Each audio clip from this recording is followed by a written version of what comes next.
परिचागा पस्से चे विपुलं सुखं चने मता सुखं धीरो संपस्सं विपुलं सुखं। विश्ववंदनीय विश्व शांतिदूत प्रज्ञाशील समाधीचे उद्गाता महान करुणावान करुणेचा सागर तथागत सम्यक संबुद्ध तथागतांचा पावन पवित्र सद्धम्म, त्या सद्धम्माचा सातत्याने प्रचार आणि प्रसार करणारा सदा पूजनीय भिक्खू संघ, बुद्ध धम्म आणि संघ या महान तीन रत्नाची आम्हा सर्वांना माहिती करून देणारे, आम्हा सर्वांचा आधारस्तंभ, भारतीय घटनेचे शिल्पकार बोधिसत्व गुणपेतांग डॉक्टर बाबासाहेब आंबेडकर यांच्या धम्मक्रांतीमध्ये संपूर्ण जीवन समर्पित करतो।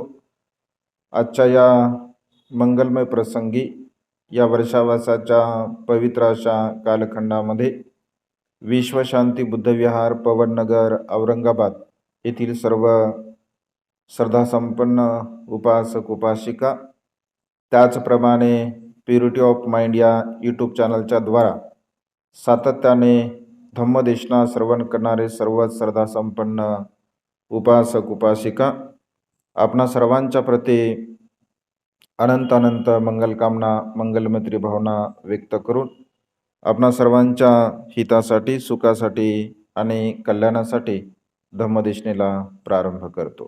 आजच्या या वर्षावासाच्या पवित्र या कालखंडामध्ये सातत्याने तथागतांच्या श्रेष्ठ अशा धम्मदेशनेला आपण श्रवण करत आहात। आजच्या या मंगलमय प्रसंगी आजपासून आपण रतनसुत्त बौद्ध साहित्यामध्ये जे खुद्दक पाठ या ग्रंथामध्ये हे सुद्धा आपल्याला पाहायला मिळतं आणि सातत्याने परितदेशनेमध्ये परित्राण पाठामध्ये रतनसुत्तांचा उल्लेख आपण करत असतो। बाबासाहेबांनी जे बुद्ध पूजा पाठ पुस्तक जे निर्माण केलं होतं, त्याही पुस्तकामध्ये बाबासाहेबांनी रतनसुत्ताचा उल्लेख केलेला आहे। त्यामुळे साहित्याच्या दृष्टिकोनातून रतनसुत्त सुत्तनिपात या ग्रंथामध्ये सुद्धा आपल्याला पाहायला मिळते। अत्यंत महत्त्वपूर्ण अशा प्रकारचं हे सुत्त आहे। वैशाली येथे भगवंताने हा उपदेश दिलेला आहे। तर आज रतनसुत्त या रतनसुत्ताची पूर्वपीठिका पार्श्वभूमी म्हणजे रतनसुत्त का भगवंताने म्हटलं, रतनसुत्त कशासाठी म्हटलं आणि रतनसुत्त म्हटल्यानंतर काय परिणाम झाला, या सर्व विषयाच्या संदर्भामध्ये आपण चर्चा करणार आहोत धम्मदेशनेच्या द्वारा। रतनसुत्त म्हणजे भगवंतानी का म्हटलं, तर वैशालीचा प्रसंग आपल्याला पाहायला मिळतो, पण त्या रतनसुत्ताची पूर्व जी पार्श्वभूमी आहे म्हणजे रतनसुत्त वैशालीमध्ये भगवंतानी म्हटलं आणि वैशालीमध्ये राजगृहावरून वैशालीकडे भगवंत जेव्हा गेले तर राजगृहामध्ये राजा बिंबिसाराने भगवंताचा यथायोग्य सन्मान केला। तिकडे वैशालीमध्ये लिच्छवी राजकुमारांनी भगवंताचा यथायोग्य सन्मान केला आणि एवढ्या मोठ्या स्वरूपामध्ये भगवंताचा सन्मान केल्या गेल्यानंतर भगवंताची म्हणजे भिक्खू संघाची भगवंताच्या संदर्भामध्ये चर्चा सुरू होती की भगवंताचा प्रताप किती महान आहे, भगवंताचं स्वागत किती चांगल्या पद्धतीने राजाने केलं, लिच्छवी लोकांनी केलं। तर भगवंत असे म्हणतात की हे जे स्वागत केलं गेलं तर हा मी केलेल्या पूर्वकर्माचा परिणाम आहे, पूर्वकर्माचा विपाक आहे आणि त्याला अनुसरून भगवंताने धम्मपदामध्ये हा जो भगवंताचा सन्मान आहे तो सन्मान कशा पद्धतीने केला गेला या संदर्भामध्ये भगवंताने पूर्वकर्म म्हणजे रतनसुत्ताची पूर्व पीठिका त्याचा पूर्वार्ध आजच्या देशनेमध्ये आपण बघूया.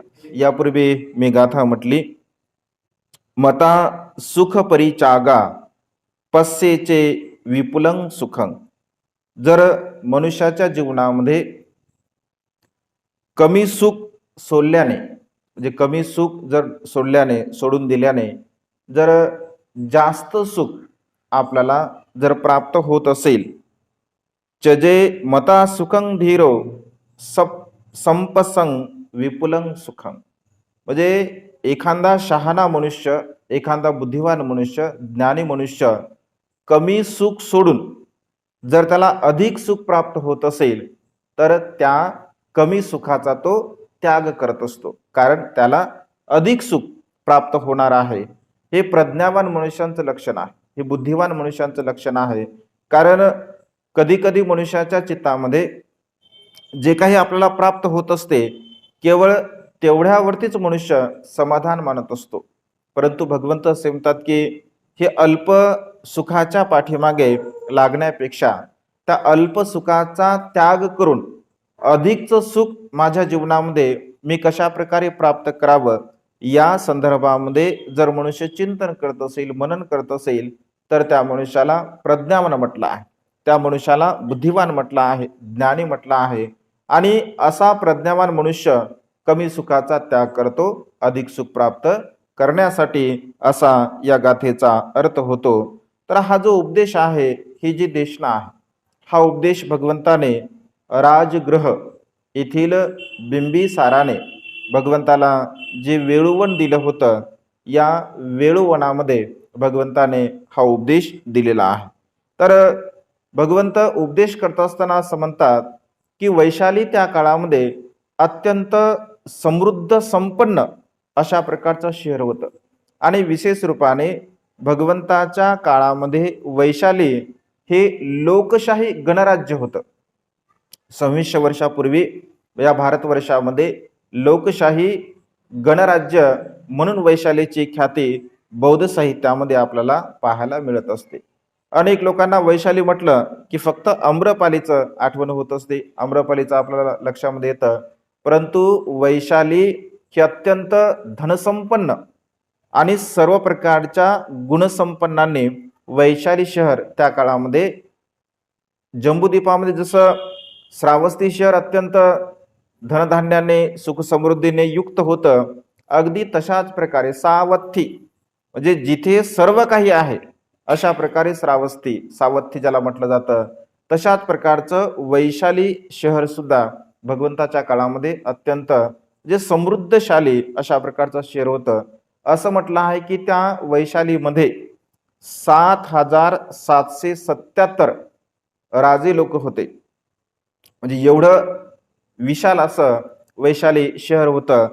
तेवढेच त्यांचे प्रसाद सुद्धा होते, प्रत्येक राजांचा एक एक प्रसाद होता. तेवढ्याच प्रकारे त्यांचे सुखसुविधेने युक्त अशा प्रकारचे बगीचे होते, तेवढ्याच त्यांच्या पुष्करणी होत्या. म्हणजे सर्व प्रकारच्या सुख समृद्धीने युक्त अशा प्रकारचं वैशाली हे भगवंताच्या काळामध्ये शहर होतं. आणि आळीपाळीने ते लोक राज्य करत असत. एकांचं राज्य झालं की दुसरा करत असे, दुसऱ्याचं झालं की तिसरा करत असे. म्हणजे अशा प्रकारे लोकशाही पद्धतीने लोकांनी निवडून द्यायचं. तो राजा जर शक्तिशाली असेल, प्रभावशाली असेल, हिंमतवान असेल तर त्याला राजा म्हणून घोषित केलं जायचं. आणि अशा पद्धतीने त्या वैशाली शहरामध्ये वैशालीवरती कोणी सुद्धा आक्रमण करू शकत नाही, कारण त्यांच्यामध्ये एकजूटपणा होता. भगवंताने वैशाली येथील सारंदत्त चैत्यामध्ये सत अपरिहानीय धम्माचा त्या लोकांना उपदेश दिला होता. आणि तो उपदेश अत्यंत तंतोतंत वैशालीचे लोक पाळत असत. त्यामुळे वैशालीवरती ना बिंबिसार आक्रमण करू शकला, वैशालीवरती ना राजा प्रसेनजित आक्रमण करू शकला. वैशालीवरती काही काळानंतर अजातशत्रूने आक्रमण केलं, परंतु बिंबिसार आणि प्रसेनजिताने सुद्धा वैशालीवरती आक्रमण केलं नव्हतं. कारण वैशाली अत्यंत समृद्ध संपन्न अशा प्रकारचं शहर त्या काळामध्ये होतं.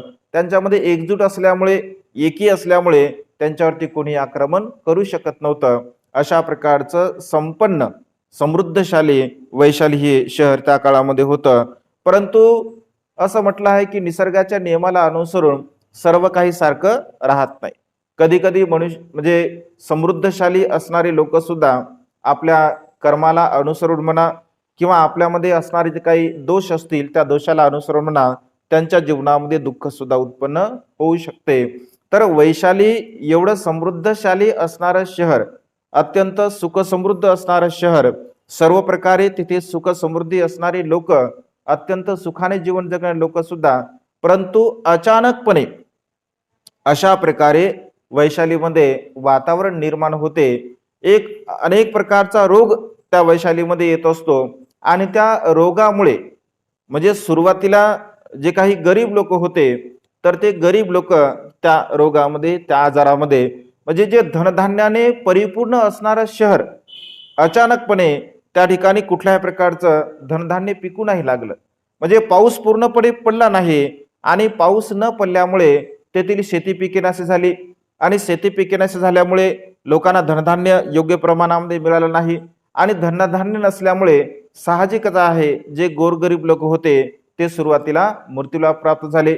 जे मध्यमवर्गीय लोक होते ते नंतर मृत्यूला प्राप्त झाले आणि जे काही श्रीमंत लोक होते, जे राजे लोक होते त्यांच्यापर्यंत सुद्धा अशा प्रकारे या रोगाने संपूर्ण श्रावस्ती शहराला त्या ठिकाणी पछाडलं होतं. आणि लोक मृत्यूला प्राप्त झाल्यामुळे साहित्यामध्ये असा उल्लेख आहे, असं म्हटलं आहे की मग भूतप्रेत सुद्धा त्या ठिकाणी निर्माण झाले आणि त्यांच्यामधून अशा प्रकारचा एक रोग, संक्रमण रोग ज्याला असं म्हटलं आहे की म्हणजे एकापासून दुसऱ्याला, दुसऱ्यापासून तिसऱ्याला, आणि असे म्हणजे ज्याप्रमाणे कुत्रे मांजरे मृत्यूला प्राप्त झाल्यानंतर अगदी रस्त्यावरती पडत असतात तसे रस्त्यावरती मनुष्यांचे प्रेताच्या प्रेत असे पडू लागले.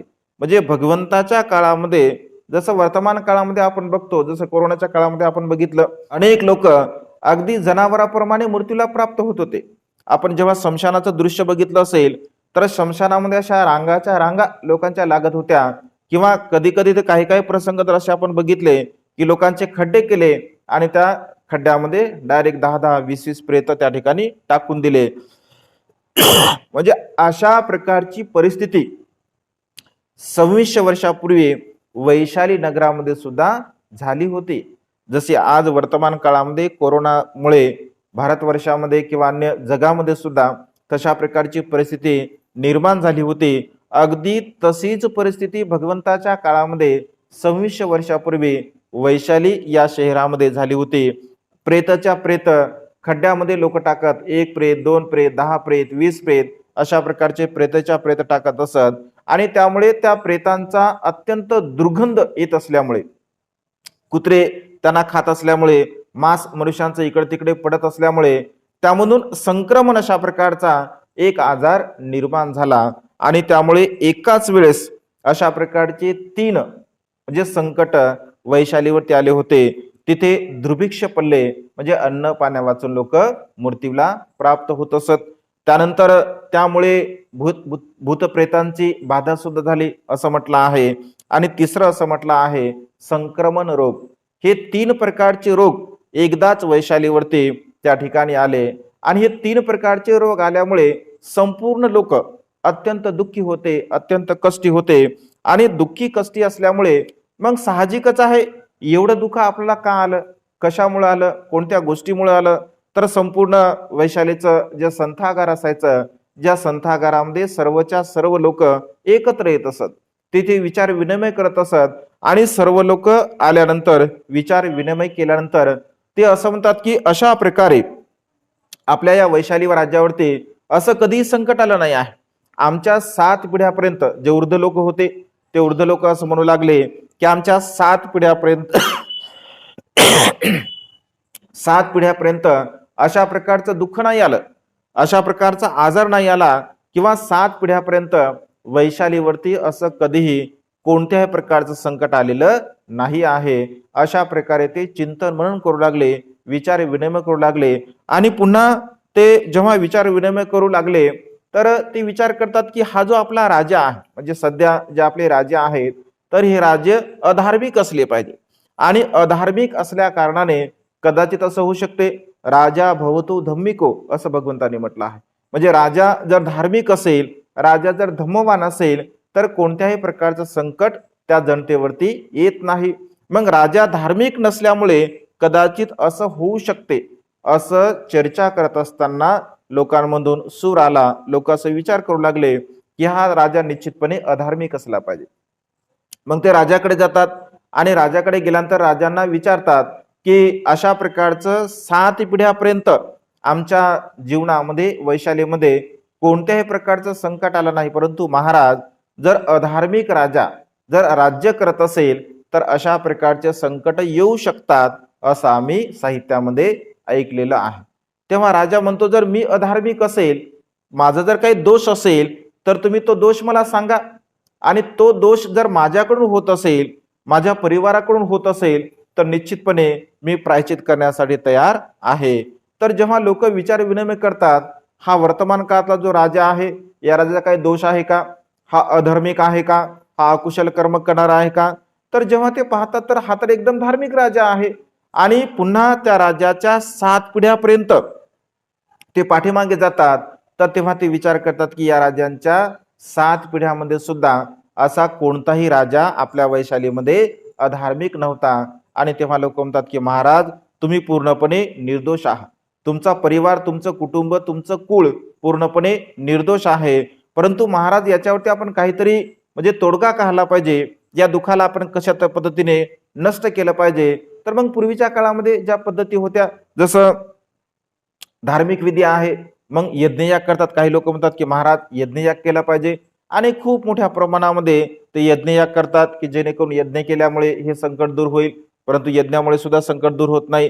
त्यानंतर अनेक प्रकारच्या पशूंना बळी दिलं जाते, धार्मिक कार्य केले जातात, आणि अशा प्रकारच्या धार्मिक विधी बळी दिल्यामुळे, यज्ञयाग केल्यामुळे तरी सुद्धा मात्र हा जो काही आजार आहे, तर हा आजार काही जात नाही. आणि त्यामुळे संपूर्ण वैशालीमधील लोक अत्यंत दुःखी असतात, अत्यंत कष्टी असतात. आणि मग ते विचार करतात की यावरती उपाय काय आहे. तर असं म्हटलं आहे की त्या काळामध्ये भगवंताचं सुद्धा अनेक लोकांनी ऐकलं होतं, आणि अनेक लोकांनी भगवंताच्या संदर्भामध्ये ऐकल्यामुळे विशेष रूपाने एक लिच्छवी नावाचा जो राजा, महाली लिच्छवी असतो, तो महाली लिच्छवी एकदा राजा बिंबिसारासोबत भगवंताचं दर्शन घेण्यासाठी गेलेला असतो. आणि भगवंताने जेव्हा उपदेश केला, तर त्या उपदेशामध्ये तो महाली लिच्छवी श्रोतापन्न अवस्थेला प्राप्त होत असतो. आणि त्यामुळे 3 रत्नांच्या प्रती त्याच्या मनामध्ये दृढ अशी श्रद्धा उत्पन्न होत असते. तेव्हा इतर लिच्छवी लोकांना तो सांगतो की जर तुम्हाला इतर कोणत्या बुद्धांना बोलवायचं असेल, इतर कोणत्या साधू संन्यासाला बोलवायचं असेल, इतर कोणत्या ज्ञानी व्यक्तीला बोलवायचं असेल, तर त्यांना तुम्ही बोलू नका. सध्या या सृष्टीमध्ये जगाचे कल्याण करते सम्यक संबुद्ध उत्पन्न झाले आहे, आणि सम्यक संबुद्धांना जर आपण या ठिकाणी आणलं, तर निश्चितपणे हा सर्व प्रकारच्या ज्या काही समस्या आहे, हा जे काही रोग आहे, हे जे काही संक्रमण आहे, हे जे काही भूत प्रेतांची बाधा आहे, ही सर्व प्रकारची बाधा भगवंत आल्यानंतर पूर्णपणे नष्ट होऊ शकते, नाहीशी होऊ शकते. अशा प्रकारे महाली लिच्छवी त्या ठिकाणी अन्य लिच्छवी लोकांना सांगत असतो. तर अशा प्रकारे सांगितल्यानंतर मग ते ठरवतात की आपण भगवंताकडे जायचं.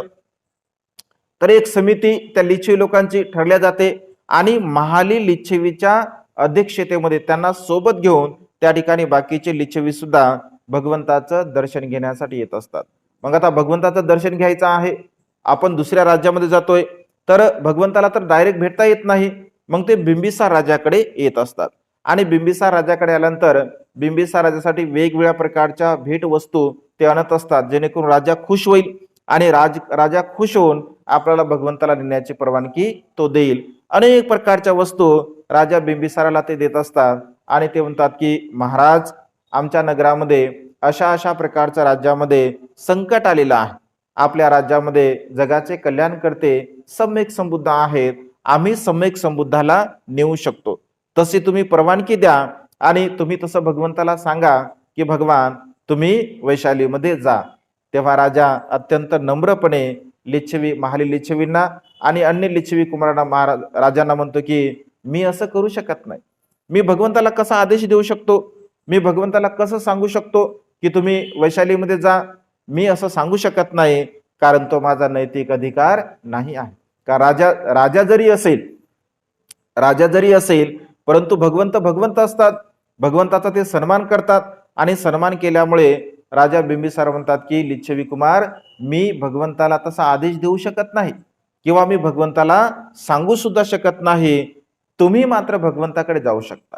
तुम्ही जा, भगवंताला विनंती करा, आणि विनंती केल्यानंतर तुमचं जे काही दुःख आहे, तुमच्या ज्या काही समस्या आहे, त्या सर्व प्रकारच्या समस्या तुम्ही भगवंताला सांगा, तर निश्चितपणे भगवंत तुमच्या समस्येवरती तोडगा काहीतरी काढतील. तर सर्वच्या सर्व लिच्छवी कुमार महाली लिच्छवी भगवंताकडे जात असतो, भगवंताला प्रणाम करतो, आणि भगवंताला प्रणाम केल्यानंतर तो म्हणतो की भगवान, अशा अशा प्रकारे आमच्या वैभवशाली राज्यामध्ये एवढे मोठं संकट आलेलं आहे. भगवान, या संकटावरती आपल्या वाचून कुणीही आम्हाला तारू शकत नाही. भगवान, आमच्यावरती अनुकंपा करा, आणि भगवान आपण वैशाली येथे आगमन करा. अशा प्रकारे लिच्छवी कुमारासोबत जो महाली लिच्छवी असतो तो भगवंताला विनंती करतो, आणि भगवंत त्यांची विनंती मान्य करत असतात. त्यांची विनंती मान्य केल्यानंतर जेव्हा राजा बिंबिसार भगवंताकडे जातो, राजा बिंबिसाराला समजतं की भगवंताने लिच्छवी राजकुमारांची विनंती मान्य केलेली आहे, तेव्हा तो भगवंताकडे जातो आणि भगवंताला विनंती करतो की भगवान, काही दिवस आपण थांबावं, आपण थोडे दिवस भगवान थांबावं, म्हणजे राजगृहापासून वैशालीपर्यंत जाण्यासाठी भगवान मी आपली व्यवस्था करतो. आणि असं म्हटलं आहे की वैशालीपासून म्हणजे राजगृहापासून वैशालीपर्यंत त्या ठिकाणी राजा सुंदर सुंदर विहाराची निर्मिती करत असतो, 1 मैलावरती 2 मैलावरती, अशा पद्धतीने, म्हणजे जेणेकरून भगवंताला कुठल्याही प्रकारचा त्रास होणार नाही. त्या ठिकाणी विहिरी खोदतो, विहार निर्माण करतो, आणि तो जो म्हणजे राजगृहापासून तो वैशालीपर्यंतचा म्हणजे गंगा नदीच्या तीरापर्यंतचा जो हा रस्ता आहे, तो पूर्णच्या पूर्ण जी वाळू असते ती अत्यंत समतोलपणे त्या ठिकाणी तो बनवत असतो. अत्यंत चांगल्या प्रकारचा रस्ता तो भगवंतासाठी तयार करतो. आणि असं म्हटलं आहे की तो संपूर्ण रस्ता राजा बिंबिसार फुलाने म्हणजे आच्छादित करत असतो, की ज्या रस्त्याने भगवंत जात आहेत आजूबाजूला त्या ठिकाणी तो पताका लावत असतो. श्वेत वस्त्र, 2-2 श्वेत वस्त्र एका एका भिक्षूंवरती तो धरत असतो.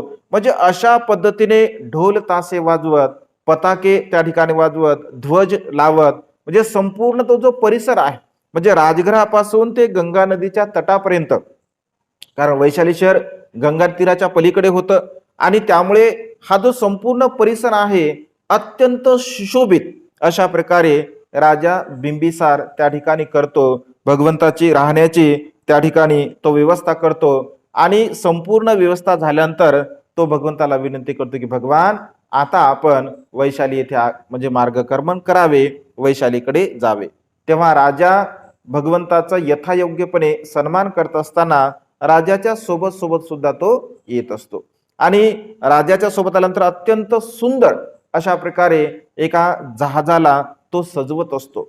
ते जहाज सुद्धा पूर्णपणे फुलाने सजवतो, त्या जहाजावरती पताके लावतो, ध्वज लावतो, आणि तो ध्वज पताके लावून राजा भगवंताच्या सोबत म्हणजे अगदी गळ्यापर्यंत पाण्यामध्ये तो येत असतो.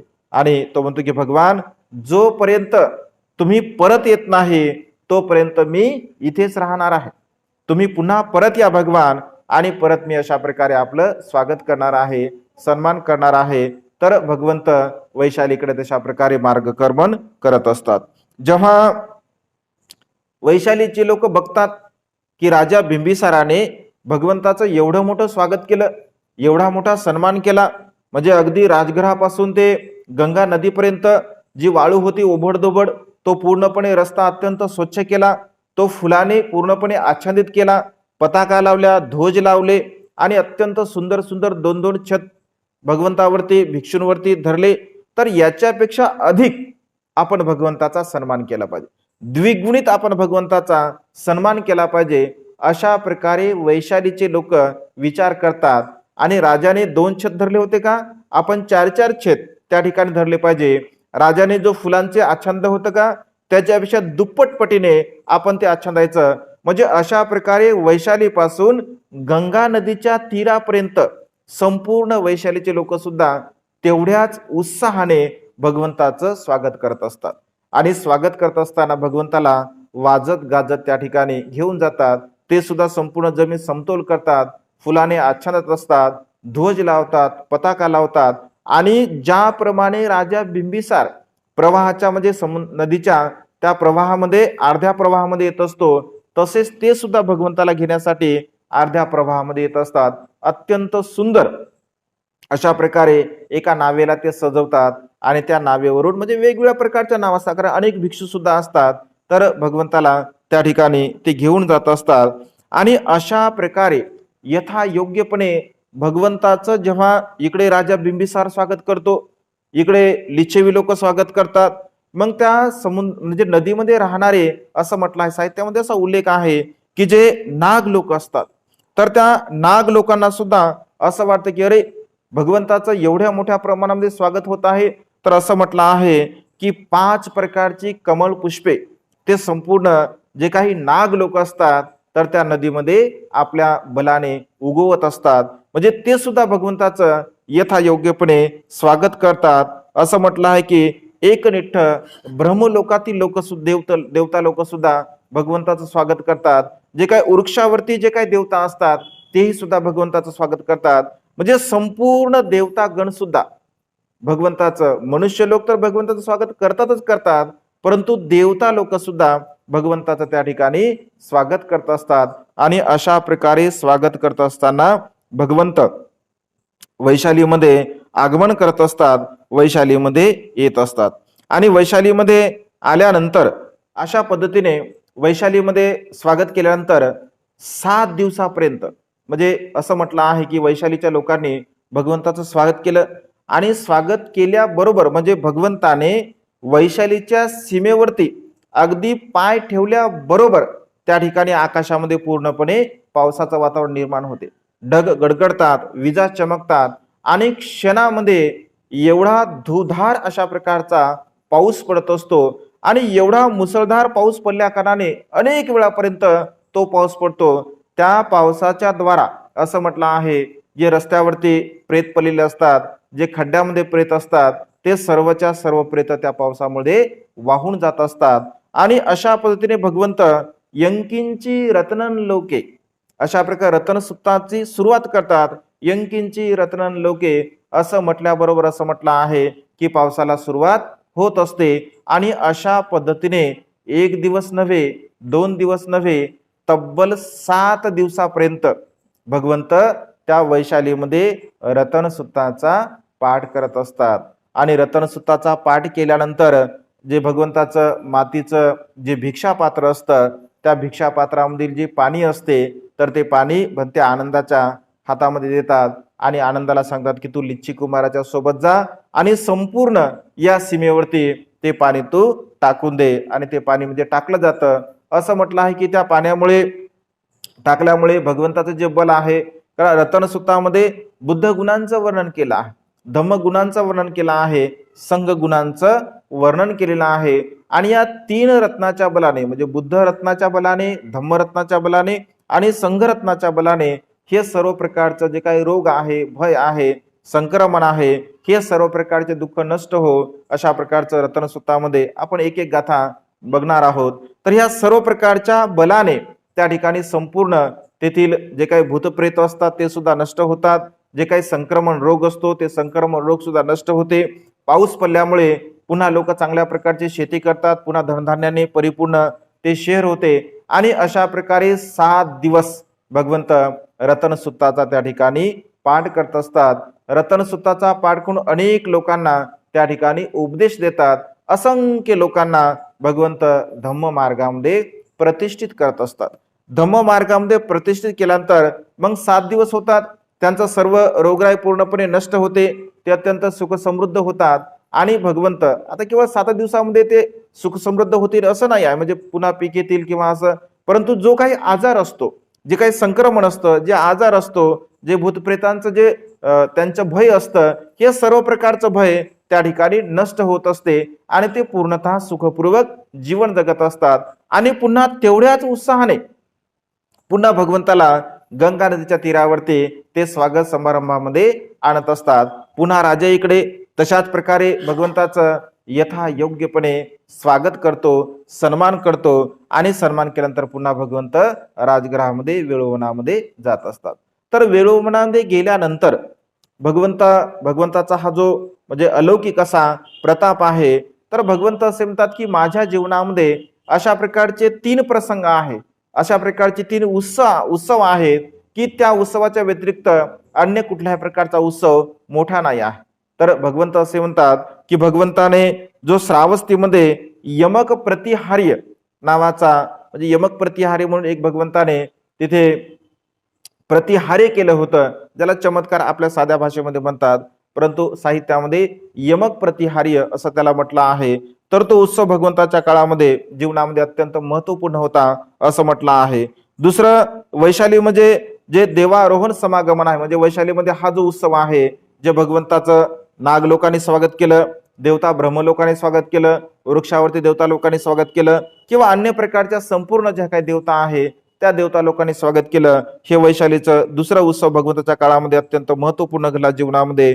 दुसरं साकाई नगरीमध्ये गंगारोहण समागमन हा सुद्धा, हे 3 उत्सव भगवंताच्या काळामध्ये अत्यंत महत्वपूर्ण होते, महत्वपूर्ण घडले असं म्हटलं आहे. आणि भिक्खू संघामध्ये मग चर्चा होते की बघा भगवंताचं किती स्वागत केलं, राजा बिंबिसाराने एवढं भगवंताचं स्वागत केलं, इकडे ज्या पद्धतीने बिंबिसार राजाने भगवंताचं स्वागत केलं त्याच्यापेक्षा कितीतरी पटीने द्विगुणित पटीने लिच्छवी लोकांनी सुद्धा भगवंताचं स्वागत केलं. भगवंताचं किती महान आहेत भगवंत, किती कल्याणकारक आहेत भगवंत, महाकारुणिक आहेत, अशा प्रकारे अनेक भगवंताची स्तुती त्या ठिकाणी भिक्षू करत असतात. तर भगवंत मग तिथे येतात आणि भिक्षूंनो काय तुम्ही चर्चा करत होते, काय वार्तालाप होते. तर भिक्षू सांगतात की भगवान आम्ही आपलं जे सन्मान झाला, स्वागत झालं, या स्वागताबद्दल या सन्मानाबद्दल आम्ही चर्चा करत होतो. तर भगवंत असे म्हणतात की भिक्षूंनो हा जो माझा सन्मान झालेला आहे, हे जे माझं स्वागत केलं गेलं आहे, जे अपूर्व तुम्हाला वाटत आहे, तर हे ना राजाने केलं ना हे वैशालीतील लोकांनी केलं. वर्तमान काळामध्ये जरी राजा बिंबिसाराने माझा सन्मान केला असेल किंवा वर्तमान काळामध्ये वैशालीतील लिच्छवी लोकांनी माझा सन्मान केला असेल, परंतु हा जो सन्मान माझा झालेला आहे, हे जे स्वागत माझं झालेलं आहे, हे मी केलेल्या पूर्वकर्माचं फळ आहे. मी तशा प्रकारचं पूर्वकर्म केलं होतं आणि त्या पूर्वकर्माच्या बलाने ह्या सर्व काही गोष्टी, हा स्वागत, हे सन्मान मला प्राप्त झाला आहे. मग भिक्षू साहजिक आहे भगवंताला विचारतात की भगवान असं आपण कुठलं कर्म केलं होतं, कोणतं कर्म केलं होतं की ज्या कर्माच्या बलाने एवढा मोठा तुमचा सन्मान झाला. तर भगवंत आपल्या पूर्व कर्माच्या संदर्भामध्ये त्या ठिकाणी सांगतात. तेव्हा भगवंत असे म्हणतात की माझे जे पिता असतात, इथेच वैशालीमध्ये शंख नावाचे ब्राह्मण माझे पिता असतात आणि मी सुसीम नावांचा त्यांचा पुत्र असतो. माझे पिता अत्यंत समृद्धशाली असतात, अत्यंत धनवान असतात आणि मी त्यांचा एकुलता एक मुलगा असतो सुसीम नावाचा.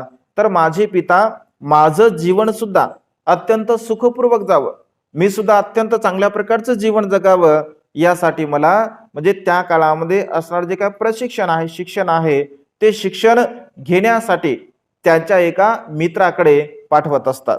त्यांच्या मित्राला ते कळवतात की माझा हा पुत्र आहे आणि या माझ्या पुत्राला जे काय वेद असतील, वेदांगी असतील, उपनिषदे असतील, या सर्व प्रकारचं जे ब्राह्मणी धर्म आहे किंवा ब्राह्मणी शिक्षण आहे, या सर्व प्रकारच्या शिक्षणाला तो त्याचं पूर्ण करून दे, अशा पद्धतीने माझे पिता त्यांच्या मित्राकडे मला प्रशिक्षण घेण्यासाठी पाठवत असतात.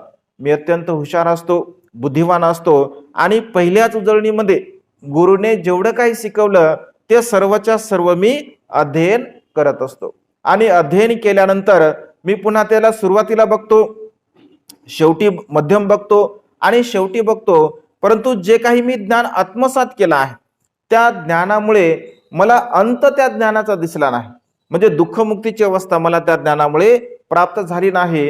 जेव्हा मी माझ्या गुरुकडे गेलो आणि गुरुंना विचारलं की या आपण जे ज्ञान मला दिलं आहे तर त्या ज्ञानाचं शेवट का आहे, म्हणजे दुःखमुक्तीची अवस्था या ज्ञानामुळे होते का?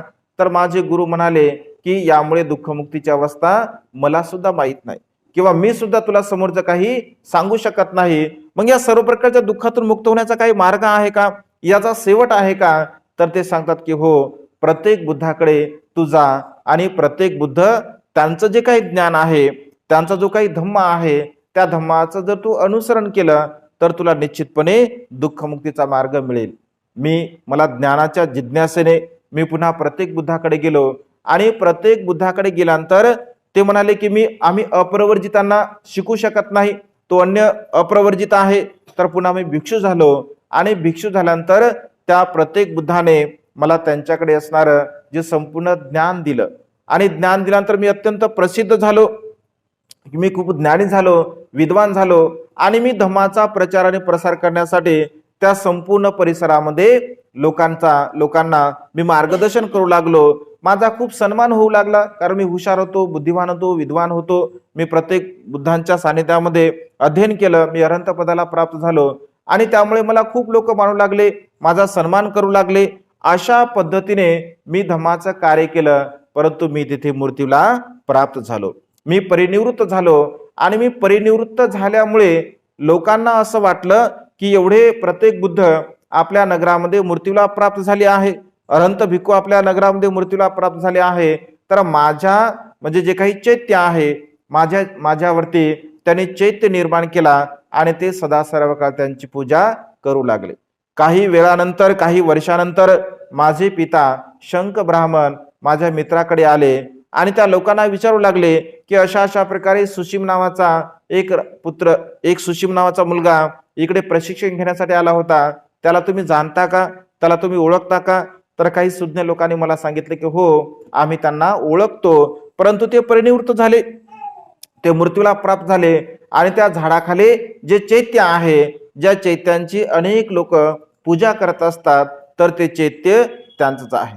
तेव्हा मी अत्यंत शोकाकुळ झालो, माझ्या पुत्राची मला भेट झाली नाही आहे आणि त्यामुळे मी शोकाकुळ झालो, दुःखी झालो आणि दुःखी झाल्यानंतर मी पुन्हा त्या ठिकाणी गेलो. मी पूर्ण ती जमीन आहे, ती संपूर्ण जमीन मी स्वच्छ केली. मी माझ्या जो काही माझ्याकडे कपडा होता त्या कपड्यामध्ये मी सुंदर अशी रेत आणली, रेत आणून ती पूर्णपणे त्या चैत्याच्या बाजूला मी ती रेत टाकली, अत्यंत त्याला समतोल केलं, व्यवस्थित केलं, चांगल्या प्रकारचं केलं. पुन्हा मी माझ्या कमंडलूमधून पाणी आणलं, त्याच्यावरती पाणी टाकलं. अशा पद्धतीने माझ्याकडे जे वस्त्र होतं त्या वस्त्राची मी ध्वजा केली, पताका केली, मी अनेक प्रकारचे पुष्प आणले आणि अनेक प्रकारचे पुष्प आणून मी त्या चैत्यांची पूजा त्या ठिकाणी केलेली आहे. तर भगवंत शब्द की भिक्षूंनो, मी तशा प्रकारे त्या चैत्यांची पूजा केली. त्या परिनिवृत्त झालेले जे अरहंत भिक्खू असतात त्यांची मी पूजा केली, मी तिथे पताका लावली, ध्वज लावलं आणि वेगवेगळ्या प्रकारे मी पूजा केल्यामुळे तो दुसरा तिसरा शंख जो काही सुशीमा आहे, तर तो दुसरा तिसरा कोणी नसून मीच होतो. अशा पद्धतीने भगवंत त्या ठिकाणी म्हणजे शंख जो ब्राह्मण असतो तर तो मीच होतो आणि मी तशा पद्धतीने त्या चैत्यांची पूजा केल्यामुळे आज वर्तमान काळामध्ये राजा बिंबिसाराने यथायोग्यपणे माझा सन्मान केला, माझं स्वागत केलं. त्याच पद्धतीने वैशाली येथील लिच्छवी लोकांनी सुद्धा माझा सन्मान केला, स्वागत केला, कारण मी जे कर्म बीज निर्माण केलं, मी जे पूर्व कर्म केले होते त्या कर्माचा हा विपाक आहे, हा परिणाम आहे. म्हणजे अशा पद्धतीने भगवंत त्या ठिकाणी भिक्षूंना सांगत असतात. कारण मनुष्य जे काही सुख असतं, म्हणजे छोट्याशा सुखाचा जर त्याग मनुष्याने केला असेल तर त्याला अधिक सुख प्राप्त होत असते, असं भगवंताने म्हटलं आहे. आणि त्यामुळे जे प्रज्ञावान लोक असतात, जे बुद्धिमान लोक असतात, त्यांनी अधिक सुख प्राप्त करण्यासाठी कमी सुखाचा सातत्याने त्याग केला पाहिजे. आणि अशा पद्धतीने म्हणजे वैशालीमध्ये जे काही वेगवेगळ्या प्रकारचे दुष्काळ पडले होते, भूतप्रेतांचं होतं, संक्रमण होतं, या तीनही प्रकारच्या रोगांवरती भगवंताने वैशाली येथे रतनसुत्ताचा पाठ केला आणि रतनसुत्ताचा पाठ 7 दिवसापर्यंत केल्यानंतर पुन्हा भगवंताने आनंदाला पाणी फेकण्यासाठी सांगितलं. त्यामुळे संपूर्ण वैशाली पुन्हा तशाच प्रकारे समृद्धशाली झाली. तर हा या वैशाली येथे रतनसुक्त जे भगवंताने सांगितलं, त्या रतनसुक्ताची ही पूर्व पीठिका होती, पूर्वार्ध होतं. उद्याच्या भागामध्ये आपण कशा पद्धतीने भगवंताने रतनसुक्त सांगितलं, त्या रतनसुत्तामधील एक एक गाथेवरती आपण विश्लेषण करणार आहोत. आजच्या या मंगलमय प्रसंगी अधिक न बोलता आजचे धम्मदेशना इथे संपन्न करतो. सर्वांचं मंगल हो, सर्वांचं कल्याण हो, सर्वांना दीर्घायुष्य लाभो.